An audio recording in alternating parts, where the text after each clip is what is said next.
we're going to plant some blueberries. And if you stick around, I'll show you my favorite money-saving tip.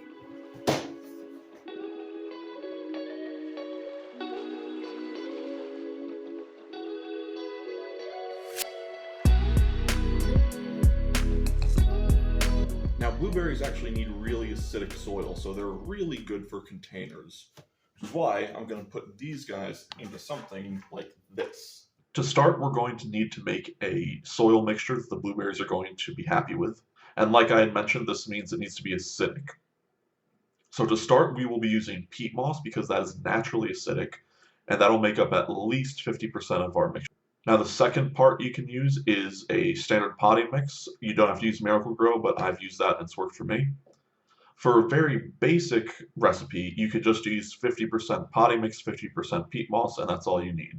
But I like to do a little bit more than that. So I will have 50% peat moss, 30% potting mixture, and then I do like to add about 10% of a compost just so there's more microbial activity going on in there. And then blueberries do like well-draining soil, so I'll add about another 10% perlite to help with that. Finally, we'll add a blueberry-specific fertilizing mix. Now, the key component to this is the sulfur you'll see, because that is what actually will acidify the soil over time as that breaks down. Alright, so now the time-lapse montage of me putting all this together. As you can see, I use the buckets to measure out how much material I'm using. I just find this is a nice, easy way to make sure I have enough of what I need, rather than trying to eyeball it. You can't see it here, but when I'm adding the perlite, make sure you have a face covering because that stuff is very dusty. It's a volcanic mineral and you do not want it to get in your lungs. But yeah, then I just mix it together in my wheelbarrow because it's an easy way to lump it all together and not spill anything. You can see I'm mixing in the fertilizer here. And then you can bring it over to your faucet or your hose and just water this thing down really well so it'll be nice and wet for the plants. So yeah, now we need to briefly discuss making the containers themselves. Again, I'm just using these 5-gallon Home Depot, Lowe's buckets, whatever you want. I do recommend using a sizable drill bit like this, although because of the threading on it, the plastic does get caught on it, so you'll see me removing that in the video. You make however many holes you want. I make 4 on the inside, 4 on the outside, just to kind of have good coverage, as well as, maybe a couple other tiny holes, just so everything's covered. I do also recommend doing this inside because, as you can see, it gets quite a lot of plastic material on the ground, and it's just easier to clean up that way. So the last bit of prep here is just to put a small layer of rocks in the bottom of the container, basically just enough to cover those drainage holes. Some people like doing this, some people don't. It's worked for me. I don't know if it necessarily helps with drainage, but it does help the dirt from not falling out the bottom. And blueberry roots don't go that deep, so it's not like this is cutting off their workable area. So now actually potting these guys up. Not too much to say here, it's pretty straightforward. Just fill the bucket with dirt. You don't want to bury the blueberry bush deeper than it already is though, so don't go above the soil level of where it already is, basically. Now both of these were pretty root bound, and as you can see, they have a lot of leaves and flowers on them. And I'll come back and speak to that at the end of the video because that kind of bit me in the butt, but unfortunately this was the earliest I could transplant them because they had only just gotten in stock at the nursery. So now that these are transplanted, we do have one more unfortunate but necessary job to do.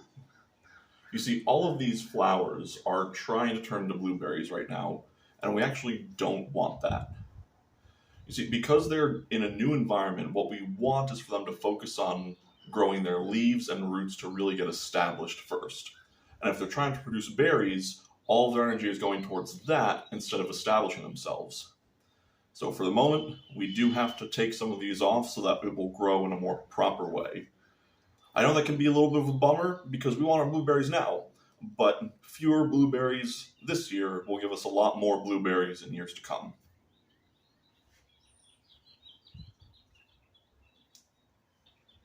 Now, you don't have to take all of them off. You can still enjoy some blueberries now, but reduce it a bit as much as you can so the plant can really benefit. It's also important that you get the base of the flower because that's the actual part that will turn into the blueberry. If you just pull the petals off, there's a chance it's already pollinated and the remainder could still turn into a blueberry. And that money-saving trick I talked about, it's actually these buckets.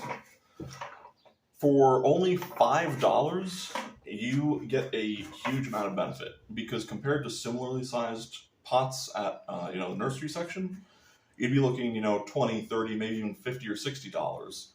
So in comparison, when you can get, say 4 for the same price or, even 8 for the same price, these things are amazing. Now, there are 2 things you want to look for when you are buying buckets. One is the recycle number down here. You want that to either be a 2 or a 5. That just designates the type of plastic it is, and those types are generally considered food safe, so you can grow things in them no problem. The other thing is the color. Typically you have, the blue Lowe's ones, the orange Home Depot ones, maybe some white ones from Tractor Supply. And the color is a little important. The darker colors will retain more heat, which can be a good or a bad thing depending on the plants. Maybe tomatoes like some heat, maybe peppers like some heat, sweet potatoes, but maybe something like, carrots prefer it a little bit cooler. They don't want that hot soil. So maybe a white bucket would be better in that case. And I know some people are going to say, well, these things are pretty ugly. And you know what, you're right. You're trading aesthetics for cost at that point. But, be creative. You can paint it up, decorate it, do whatever you want, and save a boatload of money. So in my book, that wins. So just that final note here on transplant time. Normally you want to transplant blueberries in the late fall or very early spring, maybe even mild winter, when the plant is dormant. Because I transplanted them when they were actively growing, they were not happy. On top of that, I had to really disturb their roots, and they showed all of this stress through the reddening of their leaves. Now, I was already worried when it was at this point, but it got even worse a few weeks later, and so they were super red, and I was really concerned. But thankfully, none of the leaves dropped. That would be the real danger sign, and within a couple of weeks, they went back to being green. So if you see this, just know everything will be okay. Just give it a little bit of time. Anyways, till next time.